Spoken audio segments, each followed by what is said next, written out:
Many of us are now on self-isolation or quarantine, which means we may have a little extra time on our hand.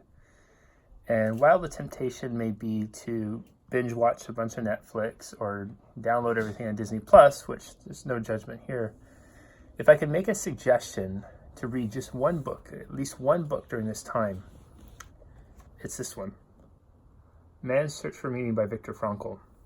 Frankel was a preeminent, psychologist in the pre-World War II Europe before he was taken prisoner in a Nazi concentration camp.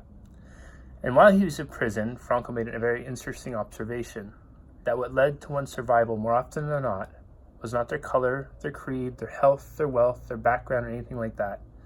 What led to one's survival was the attitude they chose about the situation they're in. Frankel realized that no matter what the Nazis did to him, they could torture his physical body, they could try to torment his mind, that he still had a choice, that he could choose his attitude in the situation and the circumstances he was facing. Frankel even got to the point where he could actually feel almost compassion and empathy, maybe not compassion, but sympathy for his Nazi torturers, because he realized that they were the prisoners while he was really free. They were imprisoned by fear and hatred, where he was free to choose what he felt in that time.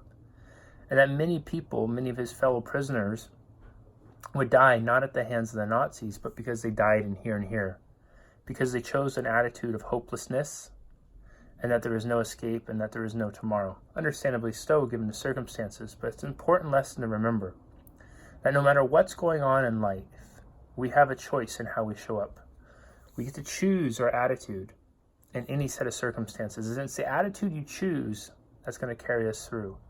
Many of us are in a very scary, uncertain time. We have, the world is changing very fast. We're facing something we've never faced before. We don't know what the future holds. But we do know that we have a choice in how we show up in this moment right now. You can choose to experience the moment of fear and anger and frustration and hatred. You can also choose to experience the moment of love and gratitude and compassion and sympathy. You can choose to experience the moment of optimism. You can choose to focus on what you can control instead of the things that you can't. You can choose to look for solutions where you might only see problems. Remember, no matter what's going on in life, take the words from Mr. Frankl. We may not be able to control the circumstances in the world around us, but we can always choose to control how we show up.